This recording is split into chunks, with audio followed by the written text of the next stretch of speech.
चलिए इस बुलेटिन की शुरुआत बड़ी खबर के साथ करेंगे। खजुराहो से अब इंडिया गठबंधन फॉरवर्ड ब्लॉक के प्रत्याशी राजा भैया को समर्थन देगा। कांग्रेस के प्रदेश अध्यक्ष जीतू पटवारी ने विस्तार न्यूज से खास बातचीत में कहा है कि राजा भैया का नाम तय है। खजुराहो सीट समाजवादी पार्टी के खाते में गई थी, लेकिन समाजवादी पार्टी प्रत्याशी मीरा दीपक यादव का नामांकन रद्द हुआ, जिसके बाद माना जा रहा था कि बीजेपी प्रत्याशी और प्रदेश अध्यक्ष वीडी शर्मा का वॉकओवर मिल गया। लेकिन जीतू पटवारी के ऐलान के बाद ये तय है कि इंडिया गठबंधन वीडी शर्मा को वॉकओवर नहीं देगा। तो अब इंडिया गठबंधन खजुराहो से फॉरवर्ड ब्लॉक के प्रत्याशी राजा भैया को समर्थन देगा। इसके पहले आपको बता दें, समाजवादी पार्टी यानी कि इंडिया गठबंधन के तहत ये सीट इकलौती सीट कांग्रेस ने छोड़ी थी सपा के लिए, लेकिन सपा प्रत्याशी मीरा दीपक यादव का नामांकन रद्द हो गया, जिसके बाद से माना जा रहा था कि वीडी शर्मा, जो कि खजुराहो से मौजूदा सांसद है, बीजेपी के प्रदेश अध्यक्ष हैं और उन्हें वॉकओवर मिला है। लेकिन ये बयान सुनिए। का उम्मीदवार होगा फॉरवर्ड ब्लॉक के प्रजापति जी। आज पार्टी सपा उनको सपोर्ट करेगी, हम सपा को करेंगे। और खबर पर ज्यादा जानकारी के साथ संवाददाता सूरज तिवारी लाइव जुड़ गए हैं। सूरज, ऐसा मानना जा रहा था, जो परिस्थितियां बनी थी कि वॉकओवर मिला है वीडी शर्मा को, लेकिन अब राजा भैया को समर्थन देने जा रहा है इंडिया गठबंधन।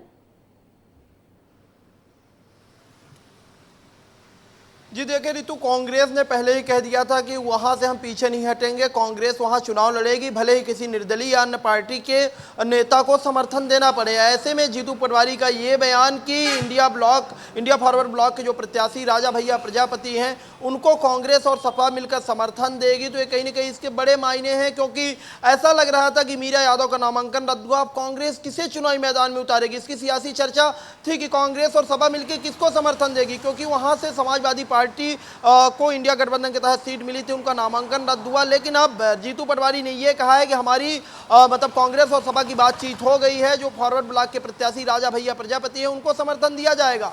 आज से कुछ दिन पहले राजा भैया जीतू पटवारी के बगले पर भी आए थे और वहां पर विस्तार न्यूज से उन्होंने बातचीत भी की थी।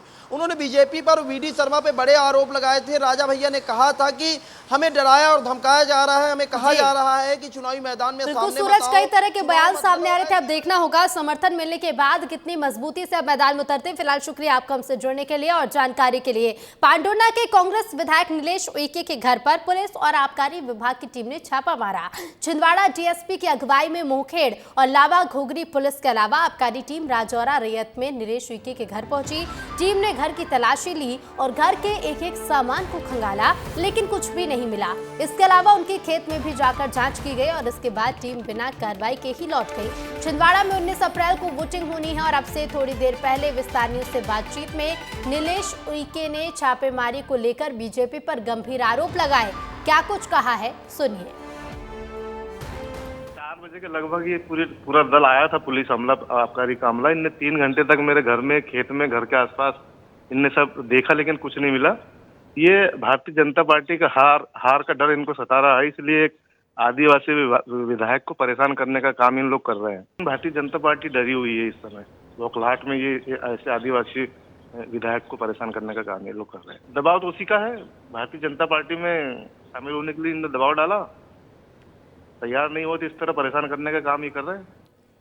तो वहीं कांग्रेस विधायक नीलेश उइके के घर के छापेमारी को लेकर पटवारी ने कहा कि सरकार की हठधर्मिता और तानाशाही है। तो जीतू पटवारी का ये बयान सामने आया है। उन्होंने कहा है कि सरकार की हठधर्मिता और तानाशाही है, लगातार चुनाव जीतने के लिए तमाम उपक्रम किए जा रहे हैं। क्या कुछ कहा, सुनवाते हैं।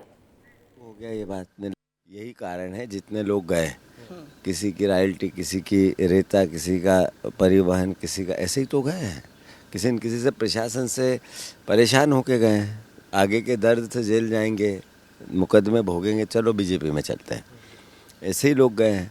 अब एक बार और प्रूव हो गया ये बात। नीलेश ने बोला कि मुझे कहा गया कि या तो बीजेपी ज्वाइन करो, नहीं तो इस तरीके से डराएं धमकाएंगे। तो ये क्या मैसेज है भाई, ये हताशा और निराशा। तो जीतू पटवारी को आपने सुना, उन्होंने इस छापेमारी को सरकार की हठधर्मिता और तानाशाही बताया है और इसके साथ ही उन्होंने कहा है कि लगातार चुनाव जीतने के लिए तमाम उपक्रम किए जा रहे हैं। आगे बढ़ेंगे। मध्य प्रदेश के मुख्यमंत्री डॉक्टर मोहन यादव फिर से उत्तर प्रदेश के दौरे पर जाने वाले हैं। समाजवादी पार्टी के गढ़ मैनपुरी में मोहन यादव बीजेपी प्रत्याशी जयवीर सिंह के नामांकन में शामिल होंगे। मुख्यमंत्री बनने के बाद सीएम मोहन यादव लगातार यूपी के दौरे कर रहे हैं। बीजेपी की कोशिश है डॉक्टर मोहन यादव के जरिए यूपी में अखिलेश यादव के गढ़ में सेंध लगाई जा सके। तो आपको बता दें, इस बार एक बार फिर से पहुंच रहे हैं मध्य प्रदेश के मुख्यमंत्री डॉक्टर मोहन यादव, और डॉक्टर मोहन यादव के जरिए यादव समाज को साधने की कोशिश उत्तर प्रदेश में बीजेपी करती हुई नजर आएगी। ये तीसरी बार है जब सीएम बनने के बाद डॉक्टर मोहन यादव उत्तर प्रदेश पहुंच रहे हों। इससे पहले भी 2 दौरे हो चुके हैं और आज मैनपुरी से लोकसभा के प्रत्याशी के पक्ष में अपील तो करेंगे ही, और इसके साथ ही आपको बता दें नामांकन में भी शामिल होंगे। तो बीजेपी के प्रत्याशी बनाए गए हैं जयवीर सिंह, जो फिलहाल मंत्री भी हैं, और जयवीर सिंह के नामांकन के दौरान मुख्यमंत्री डॉक्टर मोहन यादव मौजूद रहेंगे। अखिलेश के गढ़ में सेंध लगाने की पूरी कोशिश रहेगी और बीजेपी प्रत्याशी के पक्ष में वोट की अपील करेंगे। और इसके साथ ही अब आपको बताते हैं कि कब मुख्यमंत्री बनने के बाद डॉक्टर मोहन यादव पहुंच चुके हैं यूपी। सबसे पहले सीएम बनने के बाद 13 फरवरी को पहुंचे, जब आजमगढ़ में 5 लोकसभा क्षेत्रों के पदाधिकारियों की उन्होंने बैठक ली। उसके बाद दूसरा दौरा हुआ 3 मार्च को लखनऊ में, जहां यादव महाकुंभ में शामिल हुए, और अब तीसरी बार यानी कि आज 15 अप्रैल को मैनपुरी उत्तर प्रदेश में चुनावी सभा को संबोधित करेंगे। इसके साथ ही नामांकन में भी शामिल होंगे। तो ये 3 दौरे हैं, जिसमें से 2 दौरे हो चुके हैं और आज तीसरा दौरा होना है। और अब आपको बताते हैं कि आखिर बीजेपी प्रत्याशी जयवीर सिंह हैं कौन, जिनके नामांकन में आज शामिल होने वाले। वर्तमान में पर्यटन एवं संस्कृति मंत्री हैं उत्तर प्रदेश के। इसके पहले 2002 से 2012 तक मैनपुरी घिरोर से विधायक रह चुके हैं और 2003 में चिकित्सा और स्वास्थ्य राज्य मंत्री भी बनाए गए। और अब आपको बताते हैं कि मैनपुरी लोकसभा सीट इतनी खास क्यों है, और इसके साथ ही जयवीर सिंह के सामने कौन है। तो देखिए, डिम्पल यादव हैं, जो कि मौजूदा सांसद भी हैं मैनपुरी लोकसभा सीट से। इसके पहले आपको बता दें कि 2012 से 2014 तक कन्नौज उत्तर प्रदेश से सांसद रह चुकी हैं। अखिलेश यादव की पत्नी हैं। 2014 से 2019 तक कन्नौज उत्तर प्रदेश से सांसद रही और 2022 से वर्तमान में तक मैनपुरी से सांसद हैं। छत्तीसगढ़ में राजनांदगांव सबसे हॉट सीट बनी हुई है। यहां बीजेपी और कांग्रेस दोनों ही पार्टियां अपना पूरा जोर लगा रही हैं। केंद्रीय मंत्री अमित शाह के बाद अब पीएम मोदी 19 अप्रैल को पहुंचेंगे और चुनावी सभा को संबोधित करेंगे। इसके अलावा 20 अप्रैल को कांग्रेस नेता प्रियंका गांधी भी दौरा करेंगी। कांग्रेस ने यहां से पूर्व सीएम भूपेश बघेल को प्रत्याशी बनाया है, जबकि बीजेपी ने संतोष पांडे को मैदान में उतारा है। और छत्तीसगढ़ की सबसे ज्यादा चर्चाओं में बनी हुई है राजनांदगांव लोकसभा सीट, क्योंकि इस सीट पर एक ओर हैं पूर्व सीएम भूपेश बघेल, तो दूसरी ओर मौजूदा सांसद संतोष पांडे को पार्टी ने मैदान में उतारा है।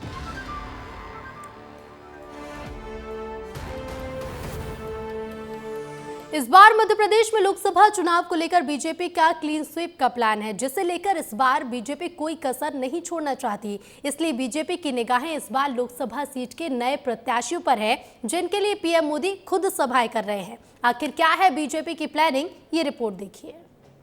लोकसभा चुनाव को लेकर बीजेपी कोई कोर कसर नहीं छोड़ना चाहती। इस बार बीजेपी ने एमपी में क्लीन स्वीप को लेकर कई प्लान बनाए हैं। कई सीटों पर नए प्रत्याशी भी उतारे हैं, जिन्हें जिताने की जिम्मेदारी खुद पीएम नरेंद्र मोदी संभाल रहे हैं। इसलिए पिछले 8 दिनों में पीएम मोदी लगातार 3 बार एमपी का दौरा कर चुके हैं। जबलपुर, बालाघाट के साथ साथ नर्मदापुरम के प्रत्याशियों के लिए चुनावी प्रचार कर चुके हैं। इसी तरह आने वाले दिनों में पीएम मोदी लोकसभा सीटों में उतरे नए प्रत्याशियों के लिए भी सभाएं करेंगे। इधर कांग्रेस लगातार पीएम मोदी के दौरे को लेकर तंज कस रही है। कांग्रेस का कहना है कि अगर पीएम मोदी ने 400 पार का दावा किया है तो उन्हें चुनाव प्रचार करना नहीं चाहिए। यदि उनके चेहरे पर वोट मिल रहे हैं तो लोकतंत्र में बीजेपी बची नहीं है। एमपी में पीएम मोदी ने तो कमान संभाल ली है, तो कांग्रेस की धड़कनें जरूर तेज हो गई, क्योंकि राम मंदिर का मुद्दा हो या फिर धारा 370 का, पीएम मोदी इन मुद्दों को भुनाने में कहीं पीछे नहीं है। तो वहीं कांग्रेस पर परिवारवाद को लेकर लगातार निशाना भी पीएम मोदी साध रहे हैं। बहरहाल पीएम मोदी की ताबड़तोड़ रैली और सभाएं नए प्रत्याशियों को क्या संसद तक पहुंचाएंगी, ये तो चुनाव के नतीजे ही बता पाएंगे। विस्तार न्यूज के लिए विवेक पांडे की रिपोर्ट। पूरे देश प्रदेश में लोकतंत्र का महापर्व चल रहा है। चुनावी मौसम में प्रचार के अलग अलग रंग भी देखने को मिल रहे हैं और अब आपको छत्तीसगढ़ का एक वीडियो दिखाते हैं जहां लग्जरी गाड़ी छोड़कर मंत्री जी ट्रैक्टर पर सवार हैं। वीडियो मनेंद्रगढ़ के खड़गवा इलाके का है। ट्रैक्टर की स्टीयरिंग खुद छत्तीसगढ़ के स्वास्थ्य मंत्री श्याम बिहारी जायसवाल ने संभाली है। बगल की सीट पर छत्तीसगढ़ के वित्त मंत्री ओपी चौधरी भी बैठे हैं और साथ में योग आयोग के पूर्व अध्यक्ष संजय अग्रवाल और बीजेपी के प्रदेश मंत्री विकास महतो भी ट्रैक्टर पर सवार हैं।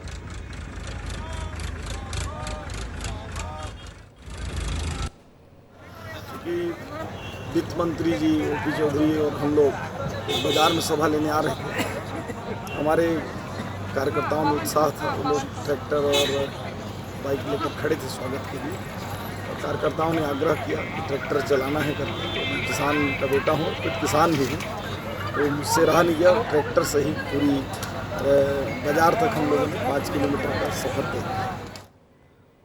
मध्य प्रदेश के ग्वालियर से रिश्तों को शर्मसार करता एक वीडियो जमकर वायरल हो रहा है जहां देवरानी जेठानी ने मिलकर अपनी ही सास को लाठी डंडों से पीटा और इतना ही नहीं, सास पर पत्थर से भी वार किए। मौके पर मौजूद बेटे ने रोकने की बजाय दोनों को मां को मारने के लिए उकसाया, जिसका वीडियो अब सामने आया है। पिटाई के बाद बुजुर्ग महिला की मौत हो गई, तो वहीं पुलिस ने अब तक 3 लोगों को गिरफ्तार भी कर लिया है। फिलहाल आगे की कार्रवाई जारी है। ग्वालियर से रिश्तों को और इंसानियत को शर्मसार करता वीडियो सामने आया है जहां देवरानी जेठानी ने मिलकर अपनी सास की पिटाई की और पिटाई इतनी कि उसके बाद बुजुर्ग सास ने दम तोड़ दिया।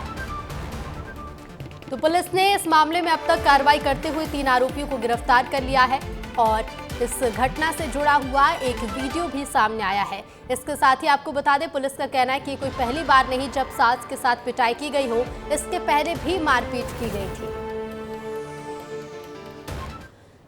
डिलीवरी बॉय अब आपके घरों में डिलीवरी करने ही नहीं बल्कि आपके साथ फ्रॉड भी कर सकते हैं। एक हैरान कर देने वाला मामला सामने आया है उज्जैन से, जहां पुलिस ने अंतर्राष्ट्रीय चोर गिरोह का पर्दाफाश करते हुए एक आरोपी को गिरफ्तार कर लिया है। पुलिस के मुताबिक पकड़ा गया आरोपी, जिसने 25 महंगे मोबाइल पर हाथ साफ किया और गायब हो गया। पुलिस ने आरोपी को गिरफ्तार कर लिया है और अब उससे पूछताछ की जा रही है। फिलहाल पुलिस ने 6 महंगे मोबाइल भी जब्त किए हैं। आपको बता दें कि आरोपी एक गिरोह के लिए काम कर रहा है जो कि डिलीवरी बॉय भी था और उसने 25 महंगे मोबाइल पर हाथ साफ कर दिया। तो लोगों के साथ फ्रॉड करता था डिलीवरी बॉय और इसका खामियाजा उठाना पड़ता था लोगों को। 6 मोबाइल फोन जब्त किए हैं पुलिस ने। इसके साथ ही आरोपी को हिरासत में लेकर उससे पूछताछ शुरू कर दी है।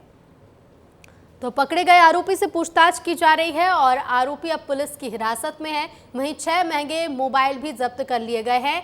इस आरोपी ने 25 से ज़्यादा महंगे मोबाइल फ़ोन पर हाथ साफ किया था। हालांकि अब पुलिस की हिरासत में है ये आरोपी, जिससे पूछताछ की जा रही है। और इसके साथ ही आपको बता दें, गिरोह के लिए ये आरोपी काम करता था, तो आगे कई बड़े खुलासे हो सकते हैं। से लेते हुए उसमें एक टीम बनाई गई। टीम ने जब मथुरा से आदमी को गिरफ्तार किया तो पता चला कि उसने सरबजीत नाम से यहाँ पर अपने आप को नौकरी दिलवाई थी और वास्तविक नाम उसका रंजीत है। उसके पास से ये 6 मोबाइल जो बहुत एक्सपेंसिव है बरामद किए गए। कुछ ईयरपॉड्स भी बरामद किए गए। अभी उससे पूछताछ की जा रही है, उसका रिकॉर्ड भी निकाला जा रहा है। वास्तविक जो नाम पता है उस पर भी उससे पूछताछ की जा रही है।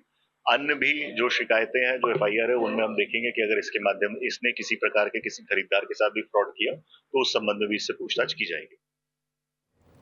और इधर मंदसौर से किसान हत्या का एक सनसनीखेज मामला सामने आया। किसान का नाम कुशाल सिंह सोंधिया बताया जा रहा है। इस घटना को अंजाम तब दिया गया जब कुशाल सिंह खेत में सो रहे थे। अज्ञात बदमाशों ने किसान पर वार करते हुए सिर को शरीर से अलग कर दिया और इतना ही नहीं, बदमाशों ने किसान का शव खेत में ही दफना दिया। घटना की जानकारी मिलते ही पुलिस मौके पर पहुंची और आगे की कार्रवाई में जुट गई है। मध्य प्रदेश के देवास में एक बार फिर रफ्तार का कहर देखने को मिला है, जिसमें 2 लोगों की मौके पर ही मौत हो गई। एक गंभीर रूप से घायल हुआ है। आपको बता दें कि तेज रफ्तार कार डिवाइडर से टकराकर ब्रिज के नीचे जा घुसी, जिसमें सवार 3 में से 2 लोगों की मौके पर ही मौत हो गई। घायल को जिला अस्पताल में भर्ती कराया गया है, जहां उसका इलाज जारी है। घटना के बालक लोग कहीं गए थे ना, तो क्या हुआ, जबरन ब्रिज पे का एक्सीडेंट हुआ। मेरे को काम करने गया था। हाँ। वहाँ मेरे को खबर लगी कि आपके बालक का एक्सीडेंट हो गया। अच्छा, ये अभी विकास नगर से लेके आए थे। हाँ, जिसमें 2 लड़कों की मौत हो गई है, जिनका नाम अनुराग और श्रेयान है जी, और एक घायल अरविंद है, जिसका इमरजेंसी में अभी इलाज किया जा रहा है। सिंगरौली के परसदेही में सरकारी स्कूल हेडमास्टर और टीचर्स की पार्टी का अड्डा बना हुआ है। हेडमास्टर ने टीचर्स के साथ स्कूल में चिकन बनाया और पार्टी की। टीचर्स के चिकन पार्टी का वीडियो सोशल मीडिया पर वायरल हो रहा है। बता दें, वीडियो कुछ दिन पहले का है, लेकिन स्कूल में चिकन पार्टी के वीडियो से कई सवाल भी खड़े हो रहे हैं। तो ये देखिए, ये वीडियो सामने आया है और ये शिक्षा का मंदिर है जो चिकन पार्टी का अड्डा बनता हुआ नजर आ रहा है। शाहजहांपुर के मक्सी रेलवे स्टेशन पर ट्रेन हादसा हुआ। ट्रेन में चढ़ते वक्त बुजुर्ग का पैर फिसलने के बाद बुजुर्ग की मौत हो गई। हादसे में बुजुर्ग को घायल अवस्था में आरपीएफ के जवान ने शाहजहांपुर जिला अस्पताल पहुंचाया था, लेकिन हालत गंभीर होने के बाद उन्हें इंदौर रेफर किया गया, जहां उन्होंने अस्पताल में दम तोड़ दिया। बताया जा रहा है कि हादसे में बुजुर्ग के दोनों पैर कट गए थे। और ये देखिए, इस घटना का सीसीटीवी भी सामने आया है। सीसीटीवी में पूरी घटना कैद हुई है। लापरवाही और जल्दबाजी के चलते इस बुजुर्ग ने अपनी जान गंवा दी।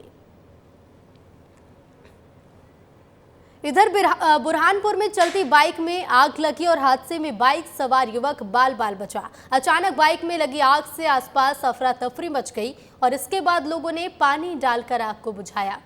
तो फिलहाल आग लगने के कारण का तो पता नहीं चल पाया है, लेकिन अचानक बाइक में आग लगी। हालांकि गनीमत रही कि बाइक सवार ने अपनी जान बचा ली, तो वहीं लोगों ने पानी डालकर इस आग को बुझाया।